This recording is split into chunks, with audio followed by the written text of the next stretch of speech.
Hi, everybody. Welcome to the first episode of a new show I hope to do more of called Collectors Anonymous. It's a very common idea. I've been going through the thesaurus. I've been going through the dictionary. I mean, I got a list here of all kinds of things. I've got collectors on collecting. I got the Collectors Collective.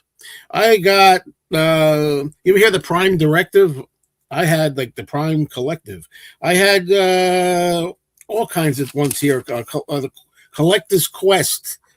I had Collector's Cove. I had Calling All Collectors. I had all kinds of things, and they were all taken, all of them. I was surprised that I didn't see too many people anyway with Collectors Anonymous. So that's why I'm calling it Collectors Anonymous. Hi, Joe, plus, can I say something? It's also an addiction. Yes. There you go. That's what I want to say. Before Uncle Paul starts talking.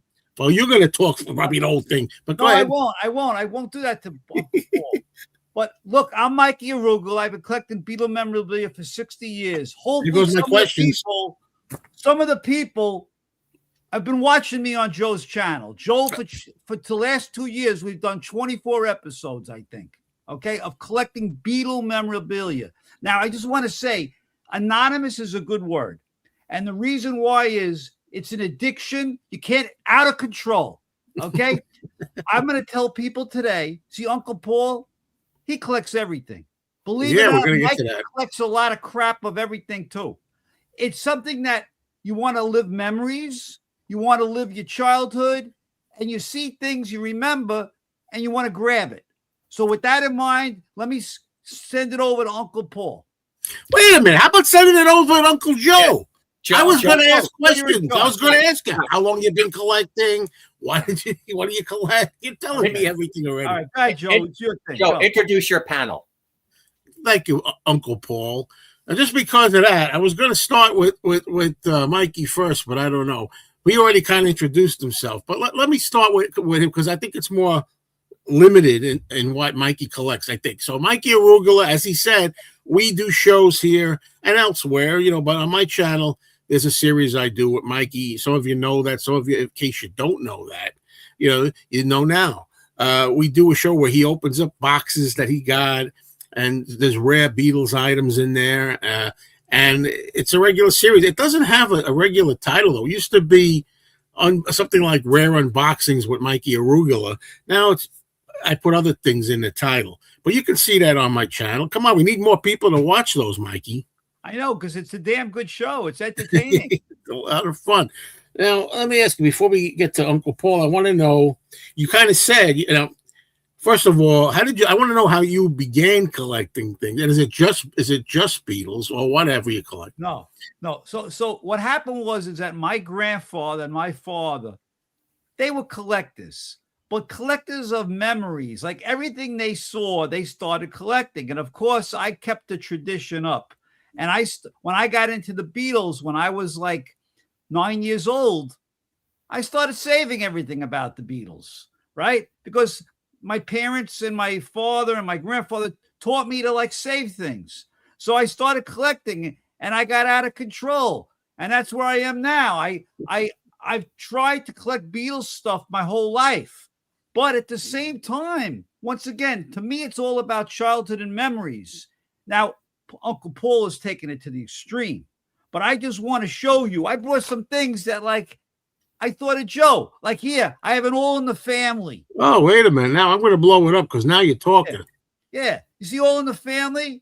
Like Archie, right? Archie and All in the Family. I got crap, man, everywhere. Okay? Now, Bob Weir, right? He died. He died last night. Here's his autograph. Okay? On A Working's Man Dead with the whole album signed by... You better sell that right away. No. Listen, I collect... Once again, am I a Beatle freak? Yeah. But I saw the Dead with the New Riders. I saw Commander Cody. I grew up in the 60s and 70s. So these are things that I did. Thank you, Frankie. Frank, hello. Yeah. Hello, Frankie. You're going to be on here too, I hope, one of these shows. Yeah, Frank, I told him you want to talk to him. Yeah. By the way, thank you. I don't want to get Uncle Paul bugged out, man. Yeah, I know. You gotta be cool because I want Uncle Paul to get some time here. So you basically been doing this. You said about 60 years. Yeah. Unfortunately, 60 years, because that means Yeah. I'm an old guy. All right. Well, why don't we go over to Uncle Paul for Uncle Paul's Beatles Pop Playhouse? Thank you. I'm always ready, Joe. You're in the playhouse. It's open for action. All right. Thank you, Joe, first for having me on. I always appreciate it, and you've been with me since the beginning. I opened the Playhouse on October 17th of 2024 after thinking about what should I do with my lifelong collection. I started retirement from a 40-year career. I figured, all right, well, you've been living in a museum and gathering a museum throughout the Playhouse all my life. Now start showing it and figure out an idea, which I did have in the back of my mind for a very long time. Now, as for this fast stories, as for collecting the Beatles and just regular television memorabilia, which the Playhouse is a combination of, even though I'd say it's about 70% Beatles centric. We concentrate on the Beatles because it's the Beatles Pop Playhouse, but then the pop part, of course, is pop culture. I'll tell the story real fast, if you don't mind, Joe, of how I got into collecting just regular television memorabilia. Like Mikey said as well, all right, we all grew up in a time. I was born in 1963. I just turned 63 last weekend. Happy birthday to Uncle Paul. Thank you. We were very poor, of course. Anybody was, growing up really in the early 60s. Again, getting into the Beatles is a separate story. I was into them before I could even read or know who they were, but we're telling the television memorabilia story. So, and we're cutting Twinkies in half because, again, we're poor. This is the way it was. And so I remember when about 1970, so at that point, I'm 7 years old, and I'm a television addict. I'm watching our local in the New York metropolitan area, WNEW Channel 5 and WPIX 11 Alive. Oh, yeah. And I was addicted to all those old sitcoms and shows. And so I'm at an amusement park in New Jersey, and it wasn't Palisades Amusement Park. It was actually a place called Bertrand's Island in Lake Apacon, New Jersey, where my parents would take us for like a Sunday day trip. So I'm at the little merry-go-round, which is a very fancy merry-go-round they had as well. And I'm 7 years old, and we're just sitting because we literally can't afford to even go on the merry-go-round, which is fine. I had a great childhood, and I treasure every moment of it. So we're just sitting, watching everyone spin around. And this is the first time that I found out or knew about television memorabilia. And I looked down, and attached to all the waiting area seating were television comic books. I'm looking down. It's like, that's a Hogan's Heroes, like Gold Key comic book, and Bewitched. And again, I'm watching these shows all the time. But I never knew that there was memorabilia. I didn't even know what memorabilia was associated with those shows. And it absolutely blew me away. So that began, I guess, that was the seed that was planted when I was 7 years old. Like, oh my gosh, there is actually things like this to, obviously it really couldn't. But every time I got birthday money or, holiday money, that money always went to either toys or the Beatles stuff. The Beatles, real fast, I got into them. I inherited my aunt's record case. She was an incredible Beatles fan since the beginning, since Ed Sullivan. So she gets married. Hello, Aunt Audrey, who's in Georgia, and I know she's watching right now, and Bob. Gets married in 1965, I believe, 66, and I inherit her record case for some reason. So in that record case is the Everly Brothers, Bobby Darin, the Beatles. And again, I can't read. I'm 2 or 3 years old at that point. So I had a Steelman suitcase record player, which I would just constantly play all this music. So I began just knowing like what color labels I liked. That's all I knew. I said, I didn't know the Beatles, but I gravitated to every orange and yellow swirl up to like Help that was in that case.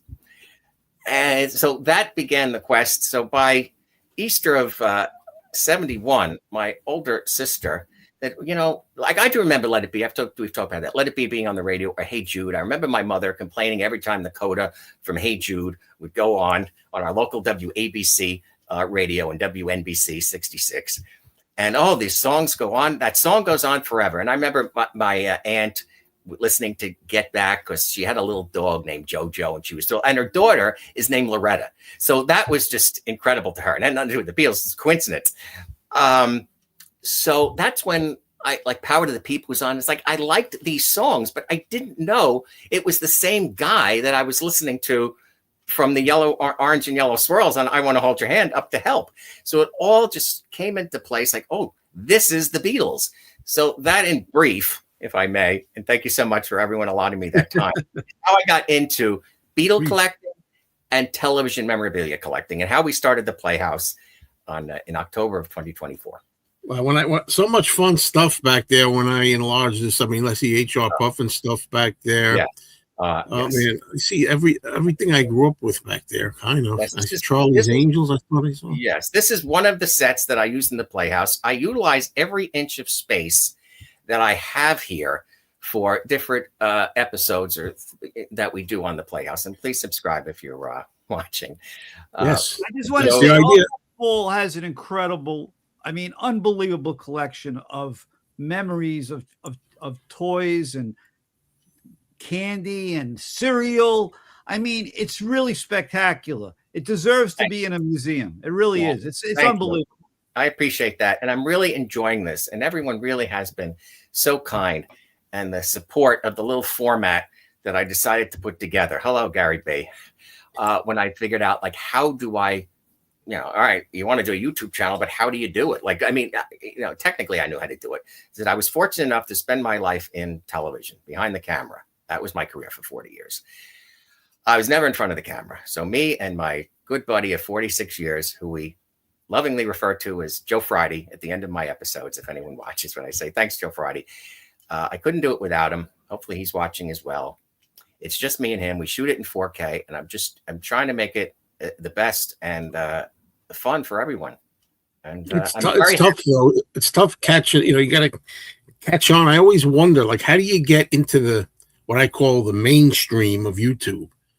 And not to go too much into this now, but as you know, I had a third channel that I was doing about, I guess, life in general. And it wasn't doing well. It was hard to grow it. So I put some of the content here, and then I promptly had a nosedive in views the last 4 days. I'm like, you know what? I'm putting it back over there. But anyway, it's not always easy, doing a channel. And I don't know how some people get a million people. Like I said, and I'm not sucking up, Joe. I'm being honest. I appreciate all your support since the beginning. This is Frank also was very early there for me, and Rachel's Ghost, her viewers were very important. But when I came up with the idea of saying a special hellos to people at the beginning of every 15 to 20 minute episode, I decided, like, all right, well, since no one knows even who I am, who am I going to say hello to? I thought, all right, say hello to the people and content creators that you've been watching for the last 5 or 6 years. So that's why, Joe, that you got a special hello right off the bat in episode 1 and 2. Yeah. That you were my early, and of course you remain always in the special hellos book. Well, thank you. Well, I wanted to say I'm over here. I will get to Mikey too. So Mikey is unusually silent. Usually he's full of. I want to be respectful, life, first of all, both of you, because Joe. First of all, I do want to say, Joe is a committed, and I mean that in a good way, not like it committed into the loony bin is what I am. No. Can you imagine for 12 years? Is it 12 years? How many years? It'll be 14 years in May. 14 years. Every day of his life, more or less, he is doing material and a show. All right. Now, I told Joe from the beginning, he goes, Michael, why don't you want your own channel? Okay. Mikey, come on. I go, Joe, I don't want a job. Joe is unbelievably committed. And you see the work that goes into your show, Paul, right? Of how much work you have to do to create a show. Joe is doing that every day. Right. Joe had to plan this out. This takes work. I planned it out. I'm laughing because I just like I'm winging it. But no, seriously, I wanted to say something here. Is this really George Sesford? Is it really him? Because George was a guy that used to appear. He was notorious because he would come on my live streams and his camera would freeze and it was hilarious. And we had some funny exchanges here. So I really wonder about this sometimes. Anyway, love those Hanna-Barbera guys, Uncle Paul. Thank you so much, Paul Players there. Yes, Hanna-Barbera, who doesn't love them to me? But again, see, that goes back to the WNEW Channel 5, where if you were a child or anywhere, because the Flintstones were in syndication at that point, but Channel 5 here in New York was running the Flintstones probably 3 times a day in 1970. WNEW, again, before Fox 5 here in New York. And of course, you watch the Flintstones. And my mother loved the Flintstones. So I was actually I have the first Flintstones little golden book. And the first one, they have a son because Pebbles isn't even born yet. And the animation style was a lot different. And I always look towards that for some reason. That's why I was very blessed to spend my life in TV, because that's all I knew. And that's all I wanted. Paul and Joe, I want to ask you, do you remember Diver Dan? Sure, very much so. And that stuff is on, and I'm not plugging it, it's just informational purposes. The 24-hour-a-day MeTV Tunes, right, from Weigel Broadcasting, who owns MeTV, they have their own 24-hour-a-day cartoon channel, and they run Diver Dan and those amazing shows overnights. It's nice. It sounds like Joe doesn't know Diver Dan. See, because I'm a little. I don't know Diver. I mean, look, I know Officer Joe Bolton. I know McCarthy, who's the sailor guy. Joe McCarthy. Right, who did Popeye. How about Claude Kirshner? Do you remember Claude Kirshner? I'm not as old as you, man. He was the circus man. He ran the circus for both, and he did both. This is a great different time. I think I know the answer regarding Joe. Meaning, I think, Mikey, you would remember a different Wonderama host versus Sonny Fox. All right, but you weren't a Bob McAllister man, Joe? Bob McAllister? No, I was mainly Bob McAllister later, but I do remember very little bit Sonny Fox. Very little. Right. Sure. Right. Yes. See, my sister, who was 5 years older than me, she was a Sonny Fox Wonderama because she was born in 1958. Yeah. And I stuck with Wonderama till it went off the air. I got to work with Bob McAllister a few times in the later years. He would do birthday parties after Wonderama ended. He was a magician, and he was just a great entertainer. And very nice band. Kids are people too. Well, I could do the snake can game, everyone, if you remember Wonderama. But it was on daily, but in the 70s, it was a 3-hour block on WNEW here in New York from 8 a.m. to 11 a.m. And they would pre-record it, of course, on Friday afternoons. And they play Sunday morning right before the East Side Kids and the Bowery Boys, which would be on at noon. And of course, and then I remember this joke that a school friend of mine told me at the time. He said, "Oh, what do you watch on the weekends?" Now we're going to splash now to WPIX on Sundays. So we know at 11:30 they would always run the Abbott and Costello movies from 11:30 to 1 in the early 70s. And so I'm asking him in the 8th grade, like, what do you watch? And he says, "What, at 11:30? I always have to watch Abbott and Costello meet someone." Yeah, that's a little movie joke, of course. I know, Joe. And meanwhile, they probably made like four or five movies with meat in there, right? Maybe. With the Universal monsters, and then the rest of it, yes. And also Captain Kidd, and I forget. That was in one of the 2 movies that they made in color, as you know, Joe. One of their worst, I think, that one personally. That's my opinion. They changed studios, and then the other one was Jack and the Beanstalk, where they pulled a Wizard of Oz, where as soon as Lou gets up, then it turned to color. But the first 15 minutes of that movie is in black and white. I'm sorry if I missed anybody, by the way. I'm trying to get all the comments in. We love the comments. This is the kind of thing that I like. It branches out into all kinds of memories and all kinds of things. So, Mikey, you showed us the All in the Family thing. Did you bring anything else? You have stuff all around you. I brought some stuff. I just wanted to show that I collect lots of different things. So this is a Tony Bennett signed CD.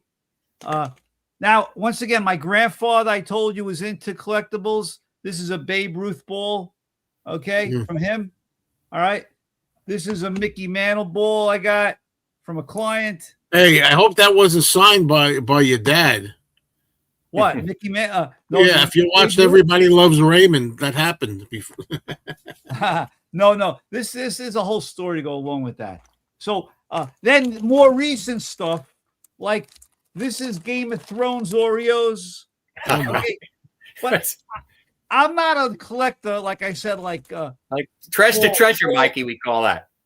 Yes. Paul, I just pick up things here and there, but Paul really is, he has a little bit of everything. Yeah.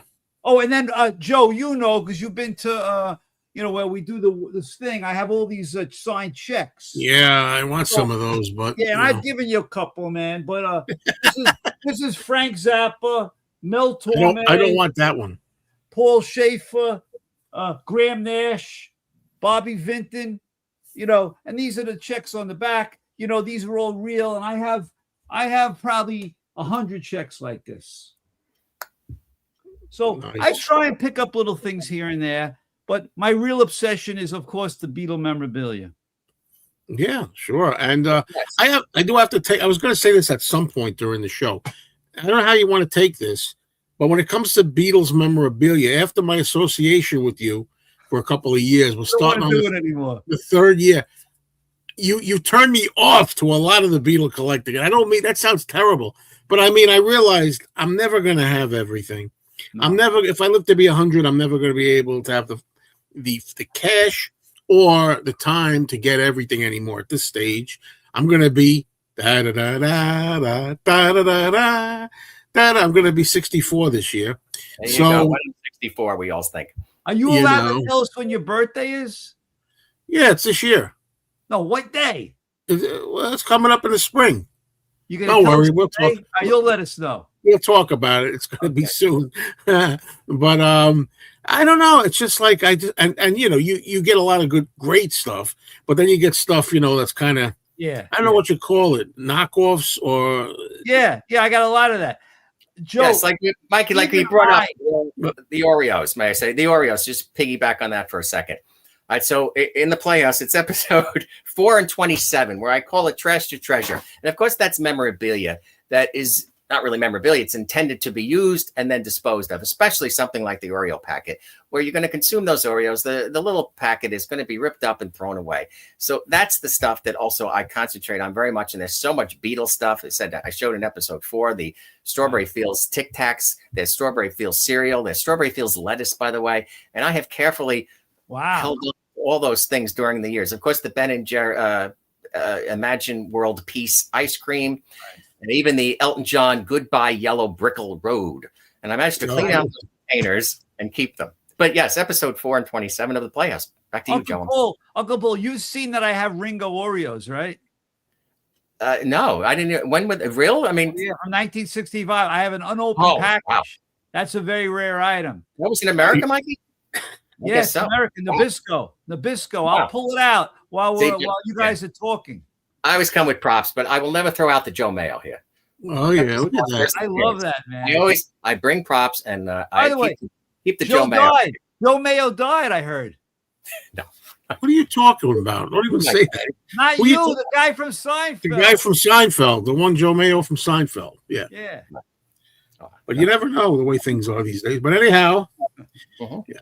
So you could show us the Ringo thing, but I guess a lot of my questions are answered. I didn't do any prep for this. So Joe, I watch you as much as I can, obviously. So I wanted to bring up again. There are certain things that I'm commenting live, but it's too long, and you can't just leave a comment. So based on previous things, so may I show? And I think the viewers may appreciate this. So we're going to go to the anthology collection, and I know, and I get it, Joe, that the way they put in these cardboard sleeves now, and you can't get the CDs out, and I'm watching this stuff. It's like, oh, there's more than just me that gets so annoyed. But I take it to another level, I may say. So I'm going to quickly show you how I store my vinyl anthology box set and my CDs. So this is what I do when I get every box set. And a few people said this. Because I try and listen to everything, because there's no sense. Yes, sometimes I buy one sealed and all that, but no, let's live for today and use the stuff that we buy.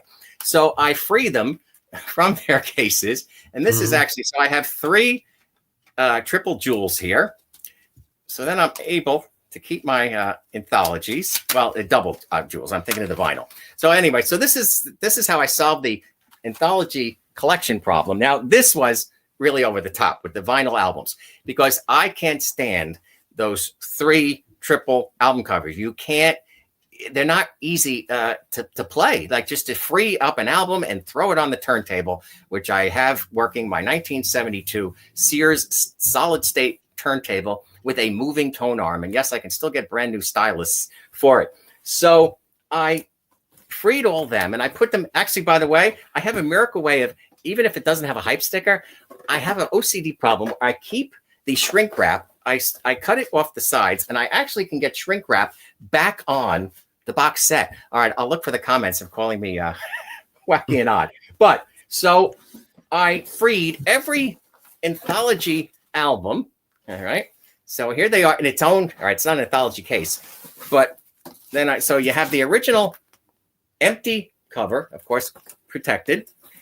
And then we have the die cut sleeves for easy play.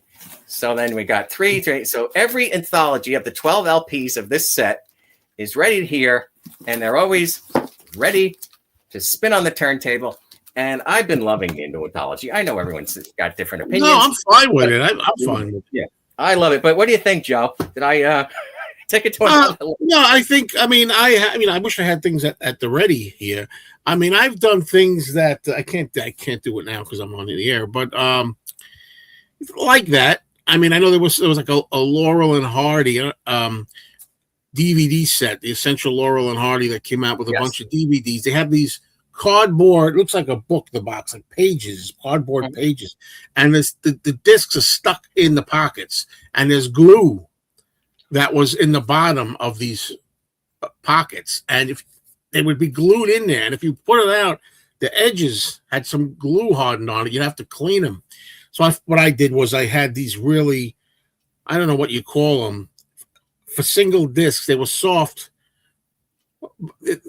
little cases, not hard plastic, right? Soft little thin sleeves, and I try to put them in between each page of the book of the DVD set.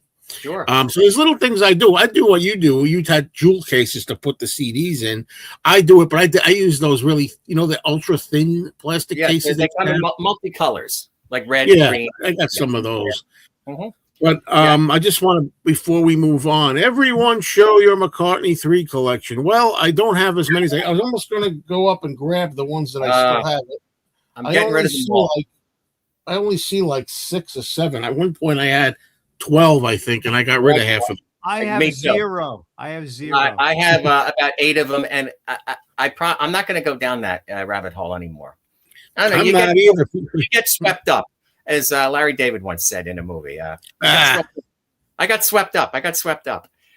But yes. Yeah, take a drink every time Mikey says, this is a very rare item.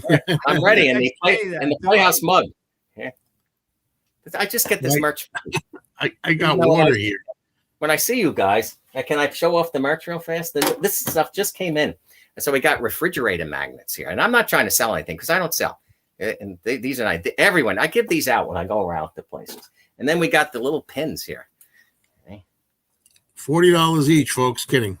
All right, so I know I try and prepare as much as possible. So we both have an affinity and love for Planet of the Apes. So I know you have the lunchbox, of course. So I got it. Wait a minute, I got it up there in the very corner. Oh God, I can't. It's back. You can see it. You can't move your hands here because it's there. It is in the corner. But I don't have the thermos in mine.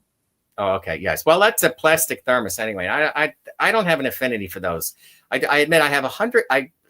Another good thing about doing the Playhouse is it gave me the ability to take stock of everything I own. I know, Mikey, it's all very important to us. Like I knew I had a lot of lunch boxes, and I don't mean they were scattered all over the place, but now it gives me, because I've done 2 episodes on just lunchbox collecting and things like that. So it's nice. And then you find out if you have some duplicates and things like that. So Planet of the Apes, I wanted to know, and again, this is not something that I could ask you, Joe, through a comment. I know these, we're talking about maybe new collecting, because I do go down that road. If something's very special, we're not talking Beatles, we're just television memorabilia. All right, Joe, have you seen these? And said, because if you haven't seen these, you need one of these. This is done by NECA. And it looks like the Halloween costumes. It is. And it is, exactly. And they replicate, they've done like 30 or 40 of these. They did the entire Kiss band, and these are brand new.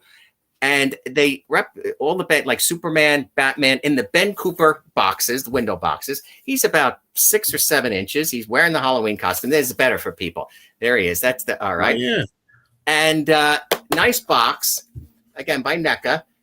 And this, they replicate, like I looked it up to make sure that this artwork that they used was the one from around the 1973, 74, based on the TV series at that point, Planet of the Apes series. And it is the exact artwork. So I don't know. See, now when I see something like this, even though it's brand new, and they, again, I'm not plugging for anybody or shilling, but yes, these can be found at your local Target generally. And I just couldn't resist it. I couldn't wait to show you, Joe. It's like, I said, come on, you need one of these. So, well, I was at a flea market once, and I got one of the costumes. That's why I remember. I noticed the box art is what I first noticed, and it's a chimpanzee. Lisa is the name of the chimpanzee from Battle for the Planet of the Apes. That's the costume, and it looks like, I don't know if it looked like it had the word on the name on the side, like the old Ben Cooper things. That's a figure with costume and mask. But what's cute also, he's a warrior. They say 5, and there's his inches, 5.5. So it really looks like where they would have put the child's size on the original Ben Cooper box. I don't know. I really thought they did it. They did a nice job with these things. You know? Uncle Paul, you have a budget that you spend a month like that you won't go over? I've always been. All right, thank you, Mikey, and that is very important, because as if I switch back to the story I was telling about how, you know, I grew up very poor, or at least, you know, my father provided. Obviously, it wasn't that, but I'm gonna say I was born on a chicken farm, and my father was selling eggs from his route for 24 cents a dozen in 1964. It's all relative, and his mortgage for a house that he put up was $105 a month.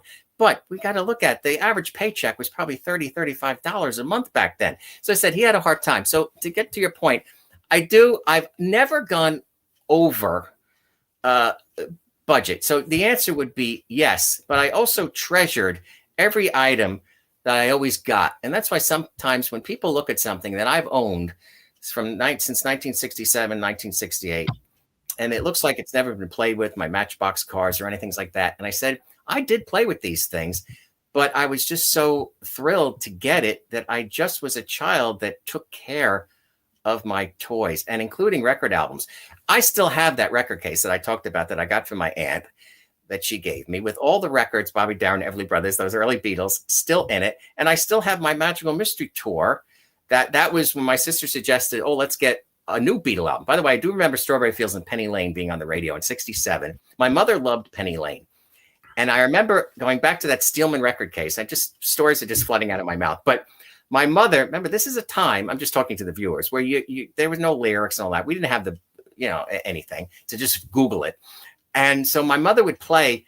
She couldn't understand what Paul was singing. If the nurse was selling puppies on a, so she thought it was puppies. And I remember my mother constantly going back and forth, like, what is he saying? And I still have the original Penny Lane record and things like that. So yes, I make sure that we stay within range. I never would go over, crazy. I have to admit to everyone, and these things can still be found, meaning garage sales. There are things that you find these things that are, I always knew, oh, this stuff is going to be or is valuable. Like if I'm at a garage sale and I saw a bunch of Bewitched comic books and I'm 12 years old, I don't know, there was something innate in me that like, oh, that's worth, like, got to get that. And you still got them for 15, 20 cents a piece. I recently found, in the last 5 or 6 years, I was at a garage sale and I said to them, do you have any lunch boxes? This is absolutely how it happened. Yeah, this is like 5-6 years ago. And she says, I have a Monsters something. And I automatically thought, all right, it's a new like tin tote with the Universal Monsters on it. Yeah. But since I asked, I have to go back and look at it. And there it was in like 2017, an original Monsters lunchbox sitting by the garage at Joe, at 4 o'clock on a Saturday afternoon. So that, garage sales start at 8 o'clock in the morning and no early callers, as they say. And I walked away with it for $10. I treasure, so I don't feel bad because you're giving the price. And it's not like, yes, I've been on eBay since 97 and all that, but that's a whole separate thing just for fun. No, but Joe, I will never do that lunchbox. Joe, so let me Joe, Uncle Paul, let me talk for a second. Yeah, I never thought I'd hear that. Joe and Uncle Paul. Joe, you do great episodes when you go to the flea market. Okay. And you just did an episode with Anthony where you went to the store. Yeah. Okay. And Uncle Paul, I spoke to him yesterday. He regularly goes. Uncle Paul, tell him how you regularly go looking for stuff. Can we do that's Jay Farley? He said, we all did. The question is, did any of you guys ever meet Sid Bernstein? Because I know we've all been attending. I've never met him. I've never been to one where he was at. He would show up. Not even as a guest, he would just be there. And I know Mikey, because I'm always trying to be as prepared as possible. Amazing that you were at the Shea concert. Of course, this is a repro, but the answer would be yes. I met Sid Bernstein. Sadly, though, I should have had him sign this, but I didn't have it at the time. But so, by the Mikey, way, that poster is wrong. That's a wrong poster. This is a repro. This is a repro. Right. I know, but it's a wrong repo. Well, that's probably how you tell them apart. But what's wrong? 25 is not August 23rd. Really? Okay. 15th? Yeah. Right, because at this point, weren't they 23rd? Weren't they at the Hollywood Bowl, maybe at this point? Yeah. In that? Yeah. Right. Okay. So it's great. But yes, I brought that. So Mikey, you were at the Shea Stadium concert. That is pretty impressive. I love it. Right. But let's go back to what I was talking about. Thank you, Frank. And I have one of those too. Sid was at the fest many times. Right. He would just show up. Right. But yeah, Uncle Paul, tell him how you went to a record store yesterday. You went to a record store yesterday. Right. On a regular, and again, I've been doing this all my life. I love attending these local either toy shows, record shows, collectible shows, whatever, and they're very popular. So I guess I was at a record show, and this actually it gives inspiration. You could still find great stuff because when you're at a record show, generally the vendors, they're either overcharging. It's like the old eBay adage. Oh, well, this is worth. Well, we all know you can ask anything on eBay, but that doesn't necessarily mean what the value is. But okay, though this is regarding episode 29. Where's my? I know Joe hates this one. I'm not prepared. All right, here we go. No, you're doing great. So I feel bad for Mikey in a way. He's like, but I think I could tell Mikey's expressions. I actually believe he's enjoying a lot of this. Yeah, I think he is. Yeah. So yesterday, now again, I don't mean to plug, but I have to at the same time. The brand new episode, which people seem to love, episode 29. They love it, and I don't really like this expression, but getting into the weeds or doing a deep dive on minutia details of Beatle records. And I don't claim to know everything. I want to let everyone know that as well. These things are done in one take, and it's just basically a Cliff Notes version. So that's why I do love if I either make a mistake or I leave something important out, that the wonderful viewers of the Playhouse either correct me or add to information. So I found this yesterday, and this is exactly what happened. Now, again, episode 29 is all just about the early 1970s Apple reissues that, of course, I believe Steckler, Alan Klein, they decided, put those things out. So we know all the Apple, for the third big run in America, the Beatle catalog was issued on Apple Records. So I talk about this one, but I didn't have it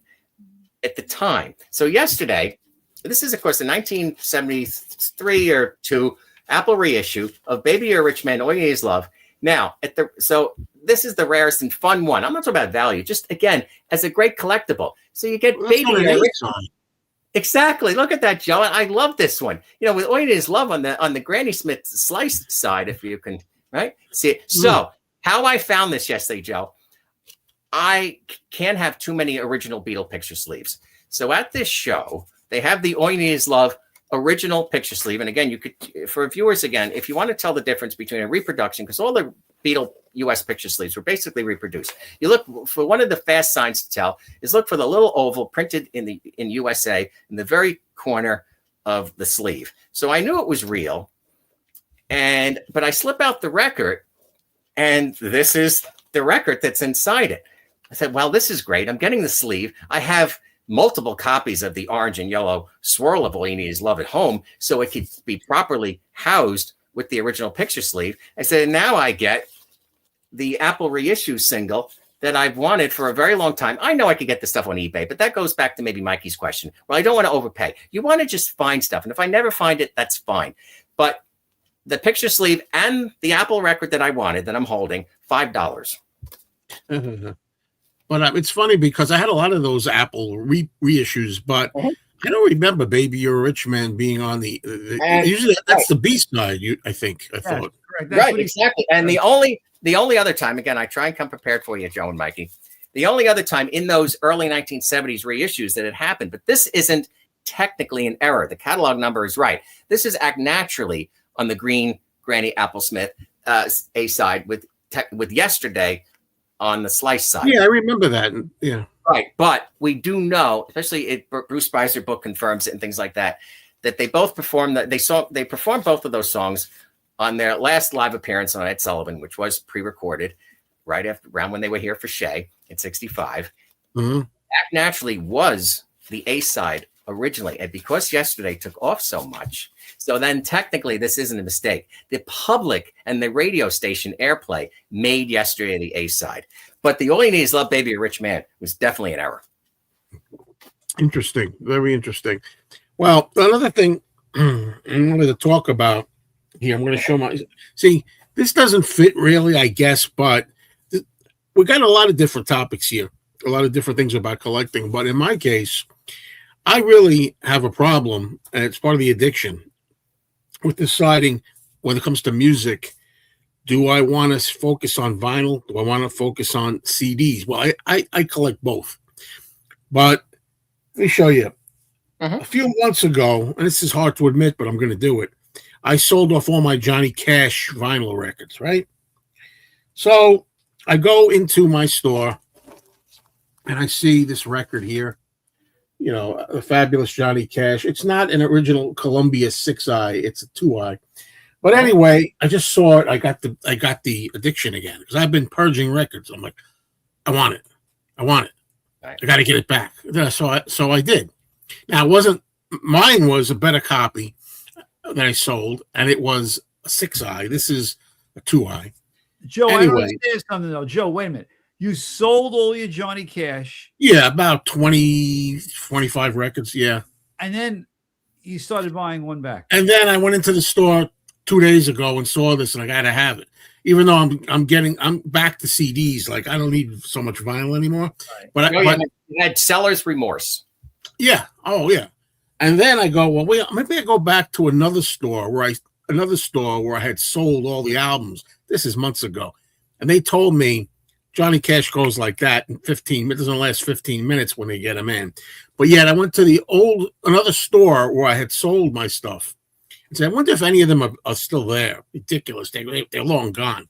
But they had this one, which is I picked up there. There's a second store. But there's a reason for this. I'm telling you all this. So I'm like, I'll get this one. This wasn't part of my original collection left over either. It was.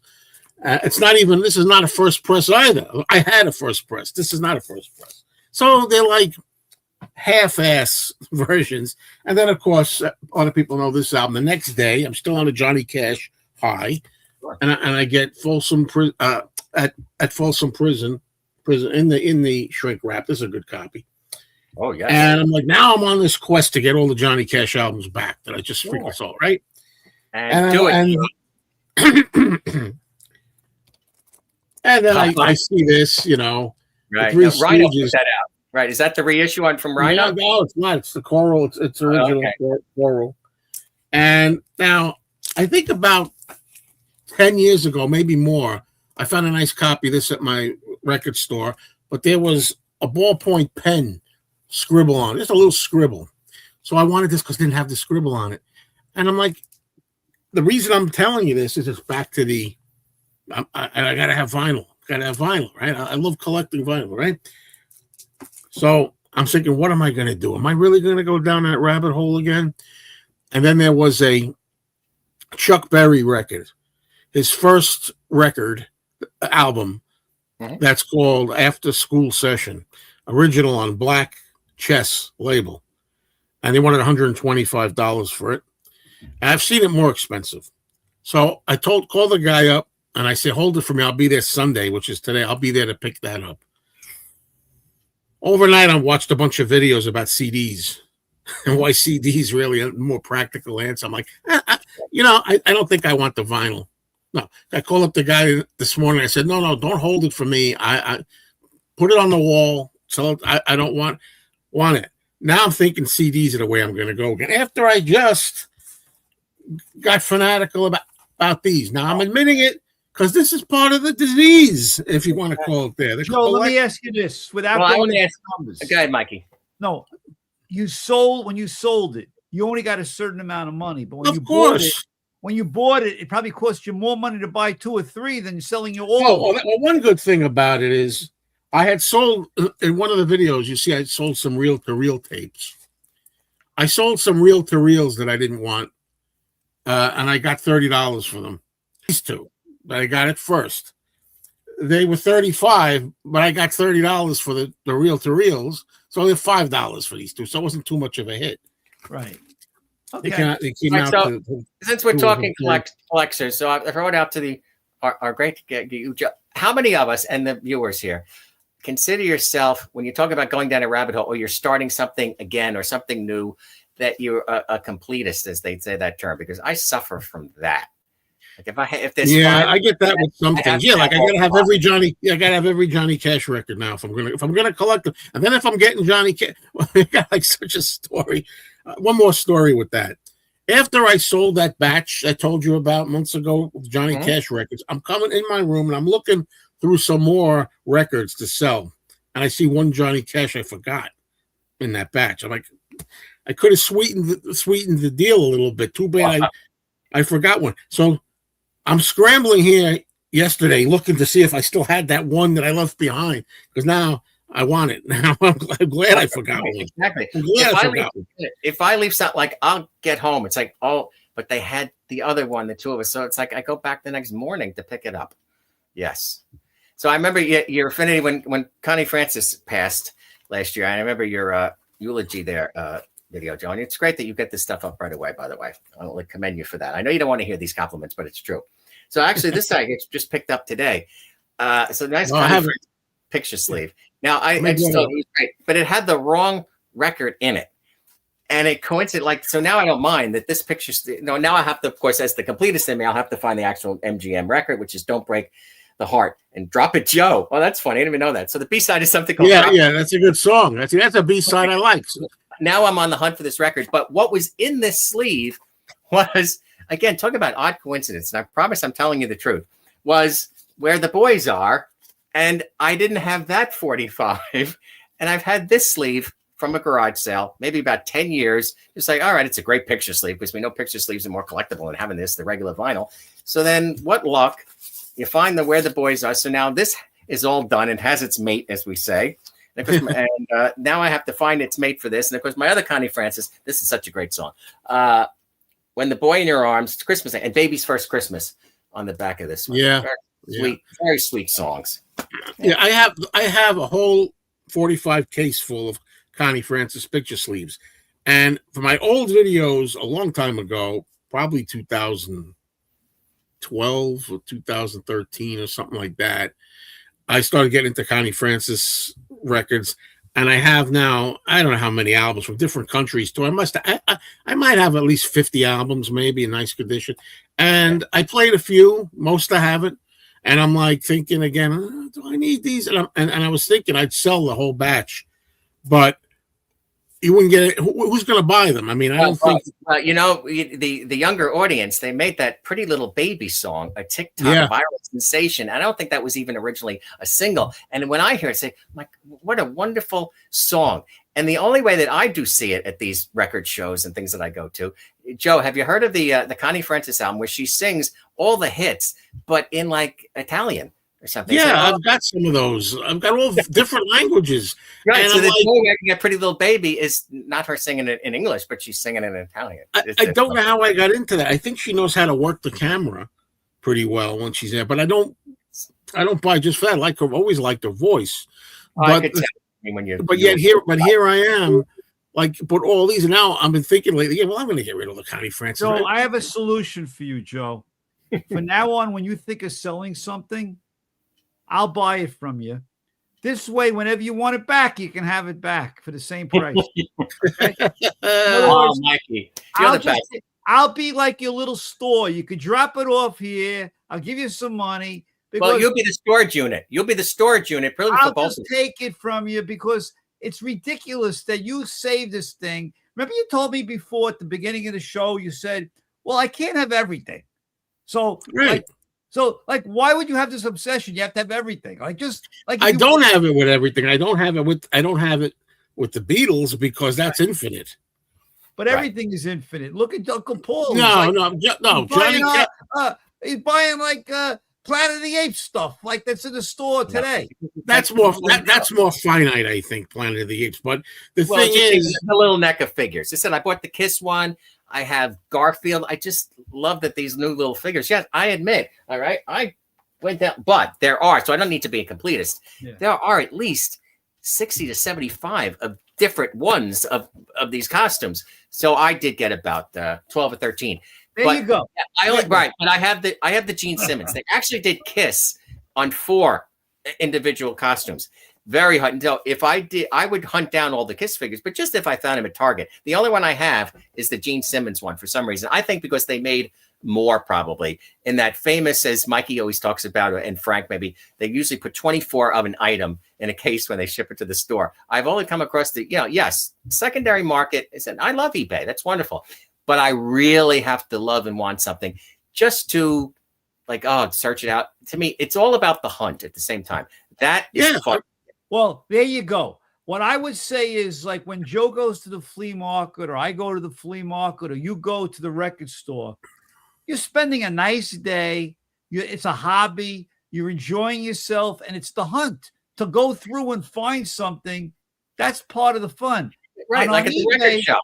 Yes. On eBay, it's not as much fun because you're competing with these other people, and at the last minute, they don't get it. All right, but Mikey, let me give some advice to you too. I know Joe's gone for a minute, so Joe will be back. But forget the auctions, and not many people are doing. I don't want to again speak for audience or people, but the buy it now is the best thing, and to just because then you're not competing with anybody, and then something doesn't raise the price tremendously. I know. Well, if you get a buy it now and you first got to buy it, that's great.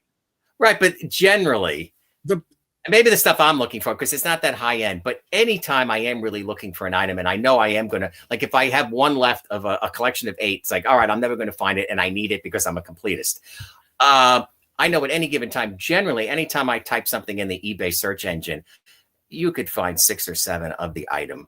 But we're not talking about, again, like what Frank is putting up right now, and Joe, you put out the Can't Buy Me Love. See, I'm never. Those days are gone for me. No, I admit, that's the only. Right, that's the only picture sleeve I don't own. I have the Target box reproduction when they did that. Me too. And this business about certain albums, Frank, I don't know what you call it, don't have the credits on them, like the label of the record, they're missing the ASCAP or something, or some of the letters are thicker, some of them have thicker letters in the title of the label. Labels bullshit, I'm done. See, and all the colored vinyl, done. But that's the stuff I was talking about on the Playhouse, that the viewers seem to love that stuff, at least when I get into the minutia detail of records. Like I said, I did 15, 20 minutes on just the Target labels. And when you're talking about variations, Joe, those Target labels, the yellow and red ones that they used from 1968 to around 1971, 72, there are so many variations of those. I will never need to have every one of them. I'm going to make that clear. I'm done with that. The lime, the one with the yellowy lime capital, the red cap. I'm done with it. The bullseye one where it has the dot in the capital logo on the Target labels. I know the viewers and everyone know what I'm talking about. But the thing, details. Like this Can't Buy Me Love thing, for example. Yes. If I won a lot of money, if I won $200,000 maybe, or something like that. But it's too bad that this picture sleeve that Frank is talking about, Can't Buy Me Love, too bad it's the same picture as the I want to hold your hand picture sleeve.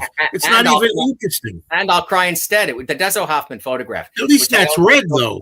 At least that's red. Right, exactly. Right. I think that's why, because they knew it was only going to be on the one coast or something. However, Wyatt made it so rare.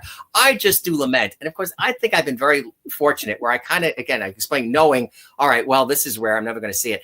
But how that has skyrocketed the Can't Buy Me a Picture sleeve. Because, again, as lifelong Beatle Fest or the Fest for Beatle fans attendees, I've seen that sleeve. Again, we're talking relative in the 80s. I could have picked it up for $150, but 1985 was like spend $150 on a picture sleeve. But now, of course, I wish I had, knowing that it's so rare and how valuable that sleeve wound up to be.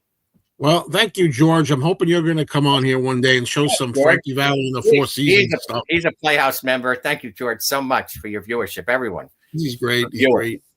Yes, very much so. All right. So also, Joe, well, you let me know, but I know you love cardboard standees because I love your background. So I brought, again, I try and be as prepared as possible. So this is, but everyone's got technology mania. So that's kind of, that's kind of common. But this one, all right. So we got this Ringo Sun Country. Oh, I like that. I want that more than the Beatles one. And I have a poster of this as well on paper. That's the one I have, Mikey, and it's already framed, Joe. I'd give you that when we ever get together. All right. No, I have some of them too, guys. Yeah. I mean, right. I have some. You can't see it here. They're buried on the side here, behind these. All right, we'll stick with the Beatles. I don't think any of these actually made it to the store because to me this is rather common. Right up there. I got it right up there. But it's like. It's funny, right, Joe? How did we all wind up with this? Did anyone really put it in the store? Like everyone, where'd you get yours? And say, please give this to me when you throw it away. Now, if you pull that off now, the employees are going to put it on eBay themselves if it even makes it in the store, right? Or they just tell you like, oh no, legally we can't do that. We have to destroy it. Well, for some reason, in the 70s and 80s, everyone was so nice. Maybe because I was younger as a child, but I was an adult when this came out, for God's sakes. But I do love that it's complete, that the cassette is here. And I pulled it out when preparing it for you. God, they made it's like the real cassette here that they put on. I got more fine. But talk about, and then, all right, we'll finish the Beatles. And then we got this one. Now, this was just like FYE, but use at the top. I didn't go for the poll. Like that. Yeah, that's really nice, too. So I love this stuff. But yes, it takes up a lot of real estate, as I call it, that like I'm worrying about real estate. But then you talk about collecting, going down the rabbit hole or whatever, because then I got into they talk about here's the Jerry Lewis telethon. These were bus signs. I love that. So it's a nice thing, but I like to draw over his face. Other than that, well, I was a big supporter of the MJ telethon. I admit, and not to drop names. Telethon's good. I just don't like him. I worked on a lot of those telethons in Las Vegas. Oh, yeah. Well, you knew. I said I love Jerry Lewis, but we knew he was a moody person at times. You knew, but that's generally what you do when you're working in the business. Just if you don't have to talk to Mr. Lewis or with anybody, don't.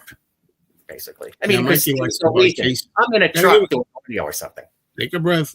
You're giving us a lot of good stuff today. I'm sorry. I joke. When I'm, even though I'm wearing the clothing, when I'm Uncle Paul doing the Playhouse, especially when I'm out, I talk a lot slower.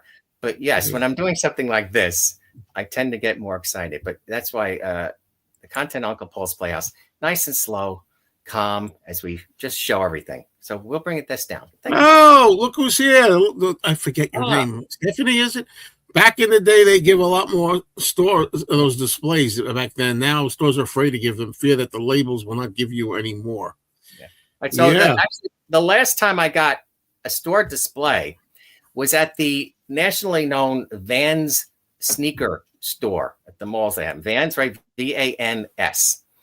And they had a line of authorized Yellow Submarine sneakers. So they get a big cardboard thing. I'm sorry, I'll be done in 1 second, Mikey. See, I went off camera before to get something, but I can't get a breath. But go ahead. At the Vans sneaker store, and I couldn't believe this happened because maybe it was like 10 or 12 years ago, because I didn't know any of the employees, and they said they're all nice young people. So anytime they had a big promotion or whatever, they get like a huge cardboard thing to put over the wooden seat where you would try on the sneakers. Well, this was a beautifully graphic yellow submarine design one that would slip over, and then everyone would sit on it. I'll forget about that part, where they're trying on their sneakers or other potential shoe purchases. So I said to them, when this promotion is over, will you please give that to me? And bless those young employees. 6 months later, they actually called me and said, we're going to throw that out tonight. So I showed up at my local mall and I dragged it out, and that I still have. So it can still happen.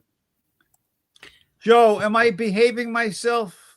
Yeah, I feel bad for you in a way, because we were saying, I was thinking before I even started the show, a couple of days ago, I said, maybe one guy at a time would be better for this. And because, Paul's got a lot to show and, to say. But Mikey, you also have so much stuff, but you're always showing this. I'm going to throw it to Mikey right now. Mikey, well, Joe too, but Mikey, your collection, and I told you this yesterday when we spoke on the phone, but I've told you this many times. I'm beyond impressed. I know you say that you don't have, but the stuff you have. Paul, I appreciate that, but your stuff, it really blows away everything. Because you're all over the place, and it's comprehensive. Mine is very focused, That's good, right? It's a lot easier. And I also, I've agreed in my mind, I'm not going to get everything. And I collect some things that people don't want because they don't consider it official. But my goal is to get some weird things. And I'm trying to, when Joe and I do the show also, I try and be a little wacko because I want to entertain people. I want people to come back and watch. I did bring two things, though, I want to show for this because I am known for Beatles stuff. So I wanted to just show two items that I might have put on the show, Joe. I don't remember anymore. We've had so many episodes. But this is a very rare item. This is take a drink. Take a drink. He said it. Sorry, another rare item. Yeah, take a drink. Take a drink. This is Beatle wrapping paper. Okay? Very rare. You're not going to find this. All right? I said rare again. All right. You didn't say very rare item. Now, this is the last item that was officially released, licensed by the Beatles. Koss Beatle headphones. All right. So this is a nice item. I won't say the word RARE. All right. So, but this is mint, never opened. I've opened it, but not like it was used or anything. And this is something that came out in 1966. So I believe it's like the last NEMS item that was licensed. That box looks in incredible condition, even though I know I don't think we heard you. I like that. I love that. How'd you do that? I love the little rascal. Oh, I got a lot of surprises here. How'd you do that? Mikey, do that again. Yeah, I love when he does that stuff. Do Spanky again. But when those things are, if you see one of those things come on, you have to, you got to wait because it mutes everybody till it's over. So do Spanky again one more time. Nah, that's the fit. Mikey, I was saying that the camera makes things look in better condition, but that box, again, for its age, sitting there looking at it in person, how incredible condition. What condition is that box in of the headphones? Does it look as good as it does on camera? Yeah, it's perfect. Not perfect. It's got little blemishes, but it was never used or beat up. It cost me a lot of money. Do you remember how you acquired that and how long ago? Yeah. I have a whole story with that one. I bought it on eBay, and what happens, I was in the shower, and my wife, she got a call on the phone from this guy's all about the money. Frank's all about the money. How much money can I make? Don't you keep anything? 5,000. Yeah. So let me just tell this, Joe, because it is funny. My wife gets a call, and I'm in the shower. She goes, MasterCard or Visa's on the phone. Okay. They want to know if this thing is real. It's like 1,800 or something. At the time, that was like probably 10 years ago. I look at her because she's, usually she doesn't know how much I spent on this stuff. And I said, yeah, it's okay. It's okay. Let it go through. But I got it on eBay. Okay. Well, wonderful. All right. Well, let me see. Is that Beatles pinball machine back in working order? It's funny. It was working and then it broke again. And I have to take the glass off. So I have to, my granddaughter was playing with it and the ball got stuck. It was going berserko. So I have to fix it. Yeah, you have that very rare Frankenstein model with the eyebrow. Yeah. Well, there you go. Anthony's. That's Anthony's. Very nice. Yeah. By the way, I loved when I was on the show with Anthony and Joe, and they take me. Sorry, wrong person.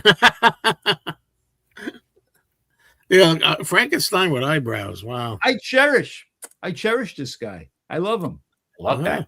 We love the universal monsters. No, we sure do. But I picked something out from back there just to make a point that passed a while ago. But the thing is, talking about going to flea markets and things, you see, but I'm trying to get better. Sometimes you pick up something, you just have to have it for whatever reason. Like, this is probably not even in the best condition or anything. But one time I just saw, I'm not even a big Star Trek guy, but they had a Mr. Spock thing. Figure. I mean, I don't know if it's probably not complete or anything. And I is that the flea market? Oh, more another whatever it was, $10, $20. Buy. It's like, what am I going to do with this?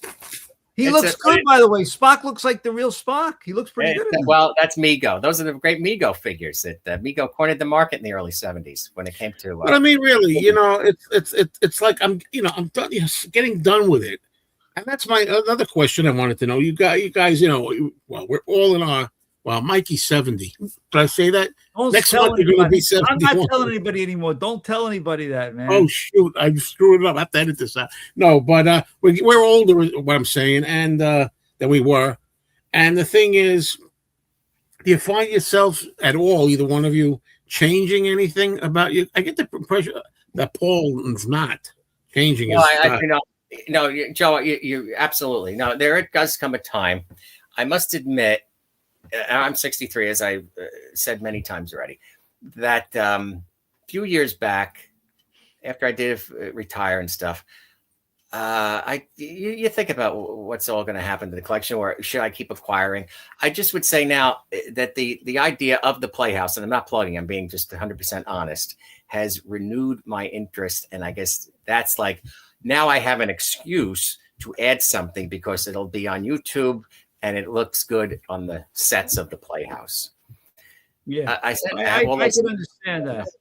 I do that with Joe. Sometimes I have an idea for an episode and it makes me want to go and buy like 4 things for the episode, that I wouldn't have bought otherwise. I know Joe's running to get something, but that shows like the same thing. Everyone could see this is a 4-piece Beanie and Cecil, which was a popular cartoon in the early 60s by Bob Clampett. And this did not get syndicated very often in the 70s. But yes, I picked this up recently, and that would be a perfect why I bought it, because I thought it would look good on YouTube. So this is a debut or whatever, it's just in the background.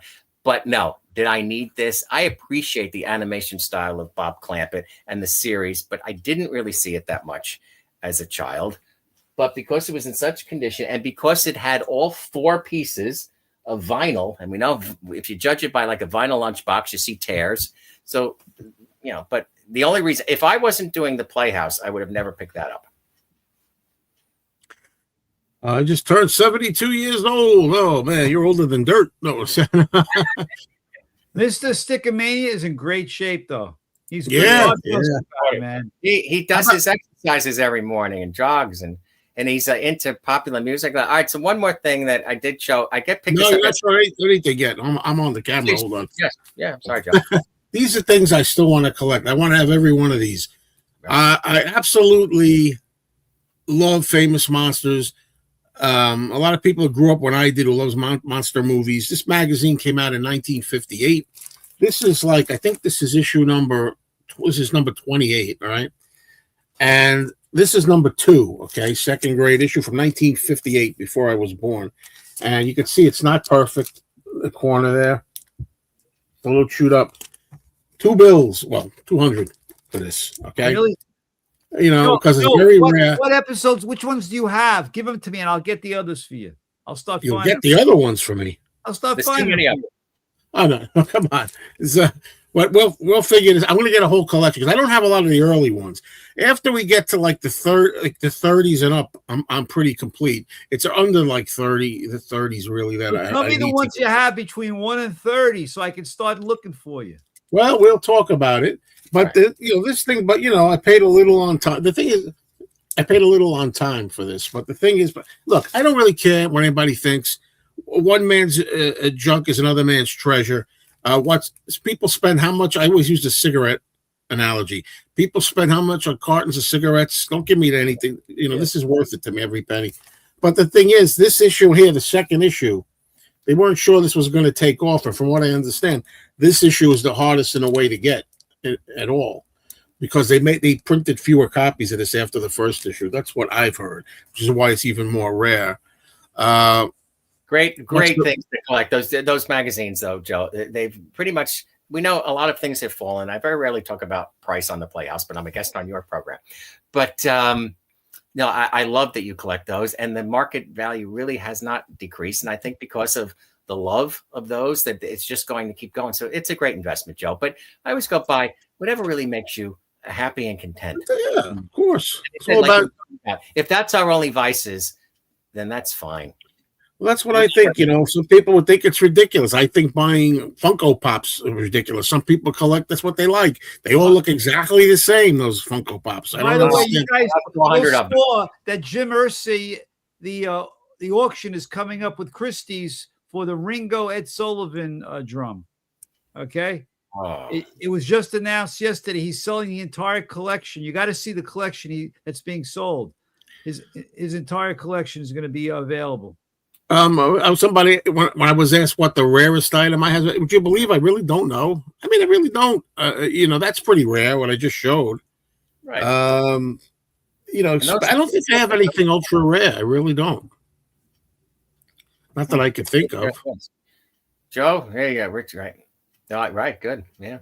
Very nice. I love those magazines. Yeah, we love that stuff. I'm an avid viewer of MeTV's Svengoolie, and I love that he's, keeps that spirit alive of old. Yeah, when we were kids. Television with Gwen Gooley, Sarah Palmer. Yeah, I like that Gwen Gooley boy. Yeah, I do. But everyone has a crush on Sarah Palmer, also known as Pinup Palmer, but she plays Gwen Gooley. Yes, sweet woman out in California where she's based. Do I collect lobby cards? Not like a special, like not specifically, but I've got in that closet where Ringo's face is, a closet back there. I've got a lot of them, some of them framed. And some of those I went crazy on eBay probably around the year 2000 or so, 2000, 2001, 2. And I bought a lot of those. Some of them were like 100 each or a couple of hundred. I went a little crazy with those. Got so much stuff. Don't have anywhere to display them. Because right now, I tell people I'm more about getting things that I can look at every day. Like, I see, like putting this, I just put this, it's hard to find because it's opposites. This poster here, this thing about just an advertisement for the Double Fantasy album. I just put that up, to put something on the space that I had there. Nice. Right. You can't really display everything. You need a bigger place, Yes. Yeah. I'm currently on an eBay binge of rebuying my famous Monsters collection. Thank God for my Social Security and pension checks. See, that's about what I got. And a little bit that I get, some people want to help out here. You can help out a little bit on a live stream and give a few pennies. I noticed we had David help. Sorry. Thank you, David. Say again. I'm sorry. No, I saw at the beginning, Joe, if you didn't notice, someone had gave you a little donation there. Sure, David. That was very nice. Very nice. What's Mikey's rarest? Well, I have there's two types of things. One is George Martin underwear, right? It's a very rare item. The most valuable is not necessarily the rarest. I would say the rarest thing I have, which nobody else has, I'll show it to you again right now. It's not. You are so right. You are so right, Gloria Gomez. What's that? Yeah. This is the rarest item I have because I have collectors that want it. I love displays like that. Okay. The double bubble box is and this is in great condition. Okay. That's amazing, Mikey. It's My really God. a one of a kind Yeah. because there are collectors out there that need it for their collection. All right? You have a lot of rare like shipping boxes and Yeah. stocking boxes. I have a lot of boxes, but this is one that's in demand. There are a lot of boxes out there that other people have, but for some reason, this was hard to find this box. Amazing, Mikey. I said this is why when I talk about Mikey, that your collection astounds me because you pull out stuff that you think there can't be maybe more. That there's probably one other one that has survived. Thank you, Robbie. Thank you so much. It's so very nice. Robbie Robbie always comes through. I feel bad taking it from the same people.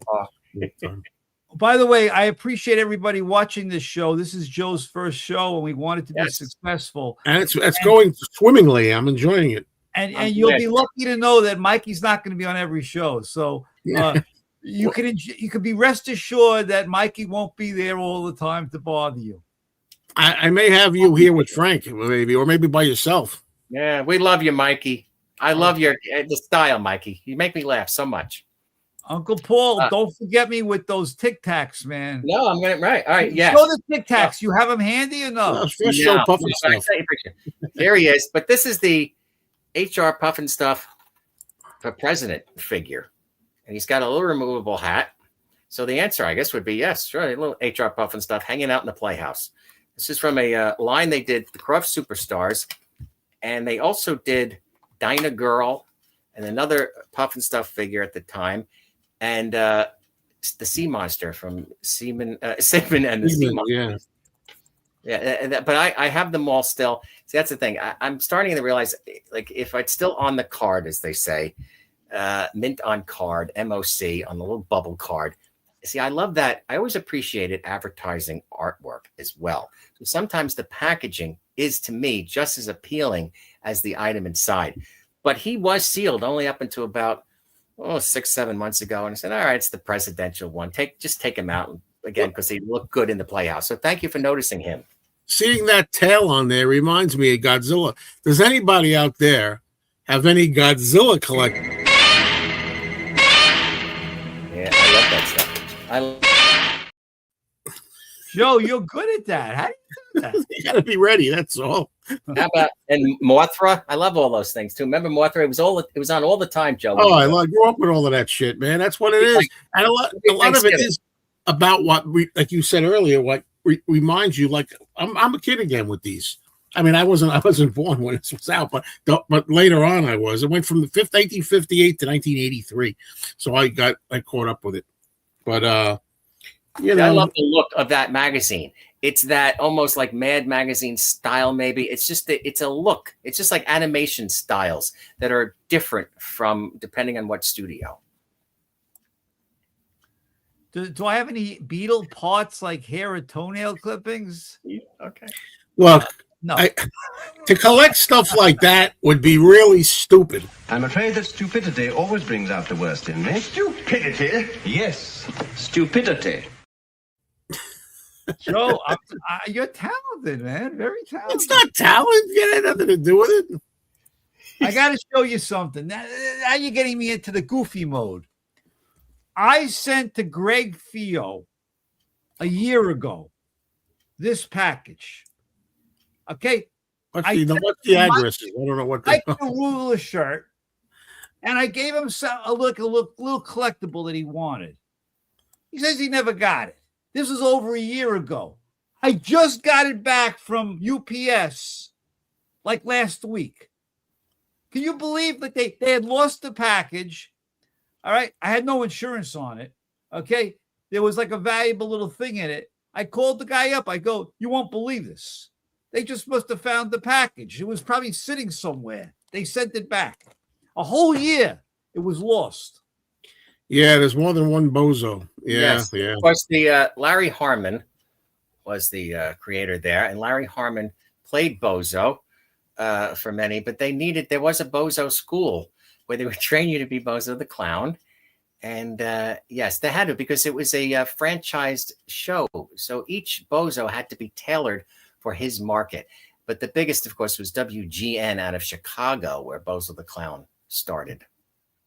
I didn't like clowns. Some people don't like clowns. I don't like clowns. I don't like Ronald McDonald. Clowns. Oh, you're scared of clowns. Yeah, I think Mikey bought that tooth.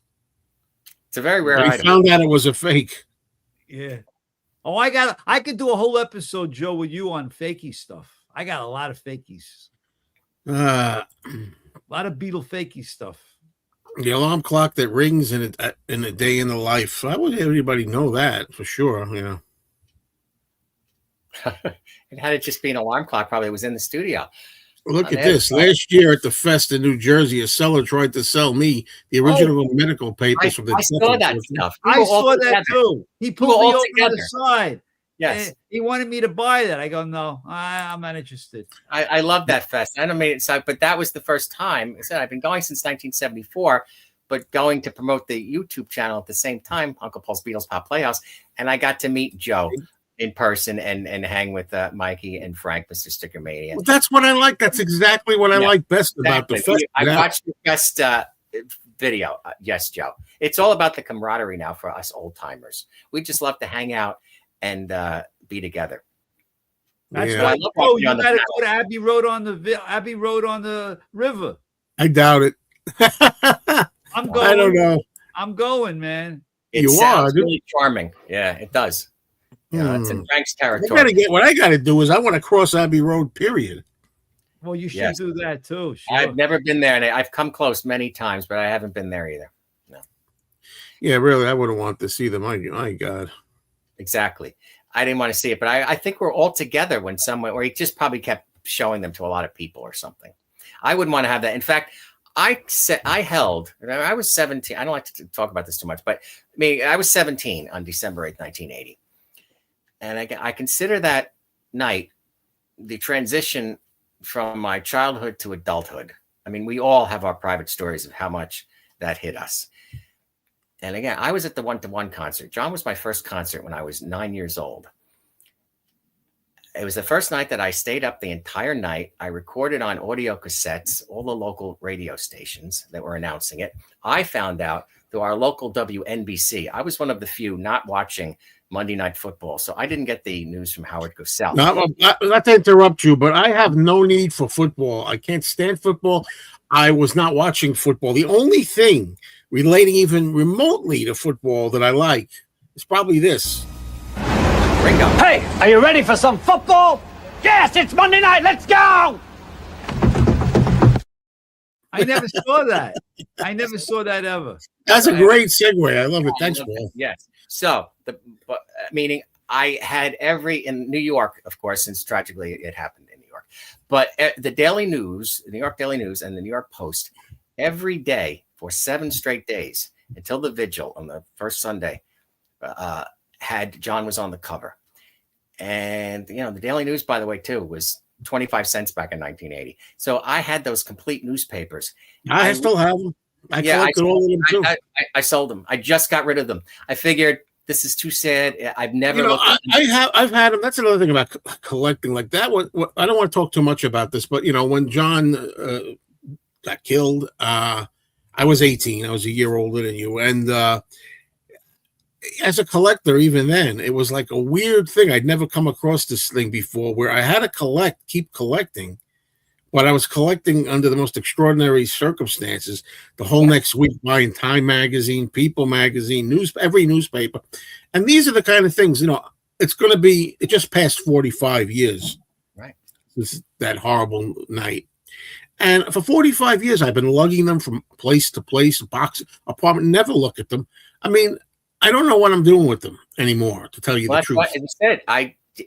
There was a realization. I said, I've been taking stock of everything that I own. And of course, this falls into our collecting conversation. And again, and I knew a vendor friend that would just, I'm not looking for like giant bucks. It was just like, here, I know you will be able to. Worth much. Well, he claimed for the first one, he claimed he'd get still like $35 to $40 for a complete in the whole paper in mint condition, near mint condition. You got a bunch of them. And I said, I just take them all for, he's a sweet guy about it. And I'm so glad I got rid of them. But yes, Joe, I think, we all did that because just the shock and the whole thing. It was just like, but Yeah, yes, I still have the but Time magazines and all that. It's the type of thing we don't want to collect that stuff. You know, well, that stuff is Yeah. not fun. Right. And there were like tribute magazines, tribute paperback books, all these things within the week or two to come, follow that. I was like, yeah, 20 books. Thing. So I recently picked these up. I just wanted to show these to you. It's same thing. It's just so because we all have again the Beatles anthology fever. I was not mania as we joke about it, but like I didn't need any more Beatles anthology 1995 stuff. I do have it on Laserdisc and the VHS set and the DVD like we all do, but I didn't have it on cassette, and I didn't even remember how the Beatles anthology 1 through 3 was issued back in 95, 96. So this is the cassette version. But what really appealed to me was these, also because there's no cracks in any of them, but this white case that housed each with the booklet, each cassette. So I was able to pick up all in one little purchase, 1, 2, and 3, and I guess what you'd call a brick cassette jewel, but certainly made as Apple on them. So the price was right, and we go back and forth about collecting of like, all right, do I really need this? But here it is. So, but that's the thing. I mean, I've got those too, and I'm looking now at a whole bunch of cassettes. I was thinking of letting my cassettes go. I mean, it's just I don't know how to explain it. And this is in the future episodes of the show.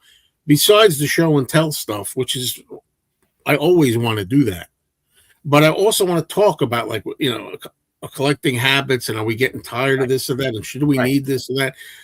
That kind of factor to it too. Yes. And I'm like, especially when I got this channel, when I started this channel 14 years ago, I started it because I was getting into records again for the first time since the 80s or something like that. I don't know. I started in 2012. I got into the vinyl again.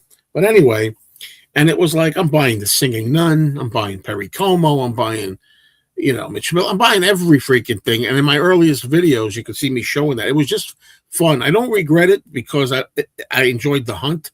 I enjoyed going to Goodwill and, those old stores, Salvation Army or flea markets, and having stuff to show. Look at this, my latest batch of finds. It was great.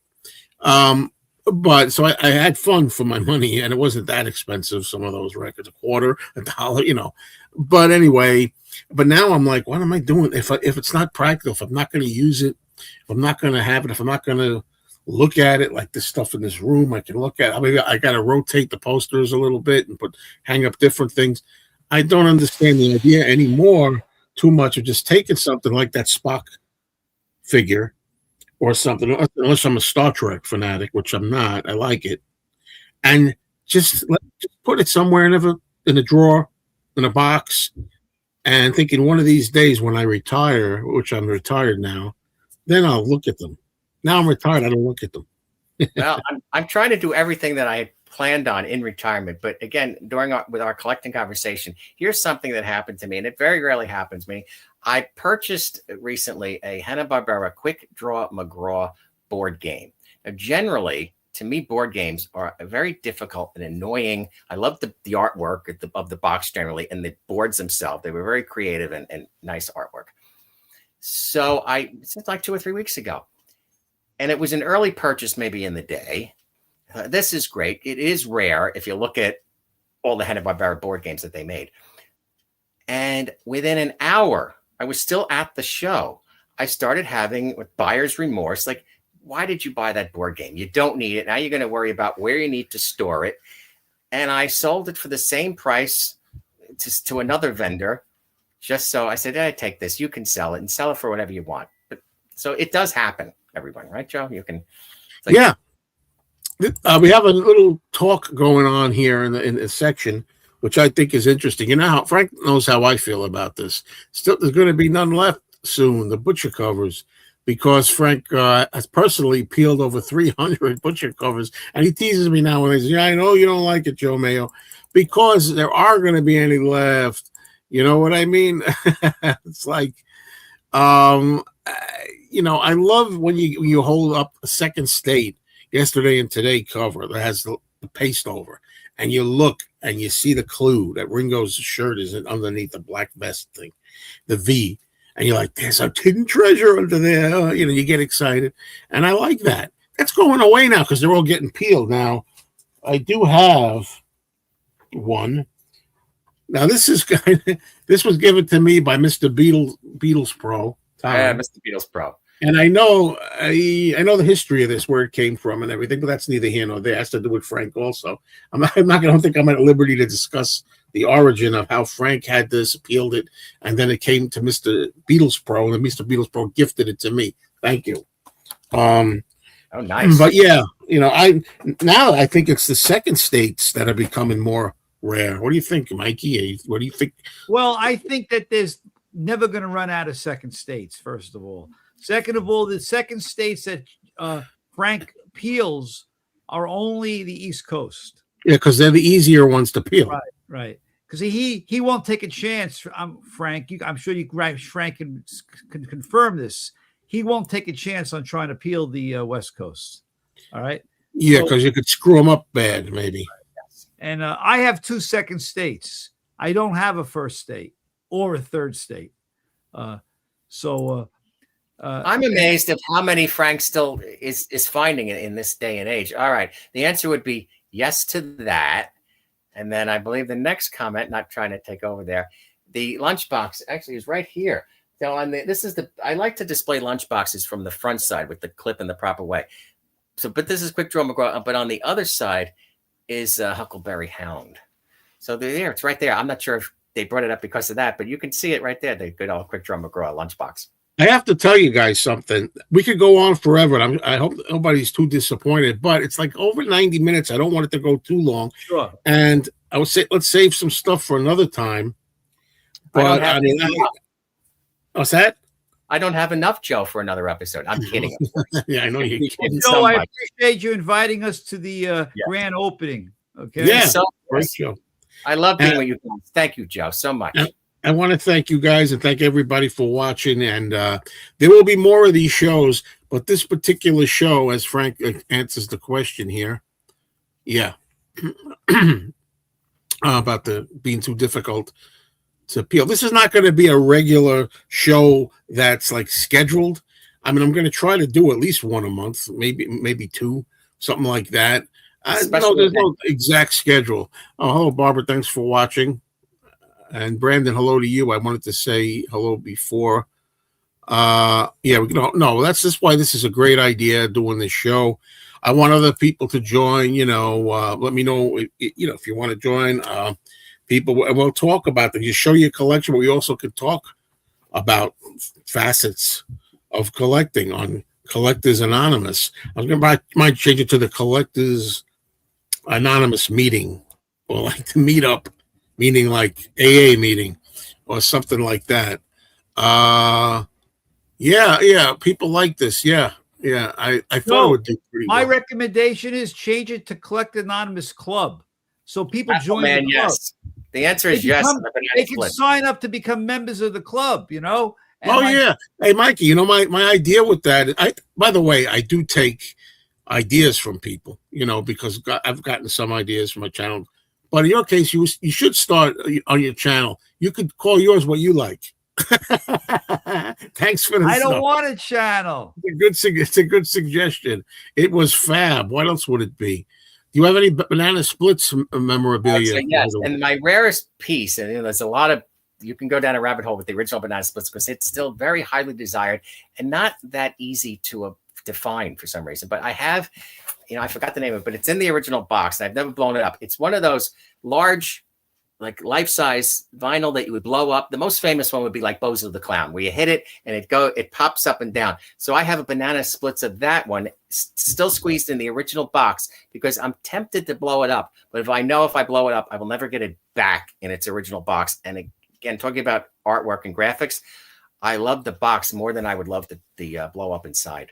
Well, we can go on forever, but that makes me want to end it with this. The first thing I can remember ordering as a child, pretty small, was the Tra La La record or whatever, the theme song of the Banana Splits. I sent by mail in an envelope. I never sent for anything before. I put change in there. I put coins in there, and sent it for the tra la la la la la la record. So that's a good way to end this as a memory. Thank you all. Please subscribe if you haven't subscribed already to my channel. And also, I have 3 channels. Mr. Cinemeo. We'll get to you guys too. We're going to have everybody give their plugs. Mr. Cinemeo. This is movies, television, nostalgia. My second channel. And I have another channel called Mayo Loves Mondays. And if you want to know why I love Mondays, you'll find all about it on Mayo Loves Mondays. And of course, Uncle Paul's Beatles Pop Playhouse. Sorry, Paul, it's a mouthful. Please subscribe on YouTube. And Mikey, what's your plugs here? My plug is just go on YouTube, search for Mikey Arugula, and you're probably going to find 24 episodes that Joe and I have done together, basically one a month for the last 2 years. And hopefully we'll be doing our new one in another week or so. I love them.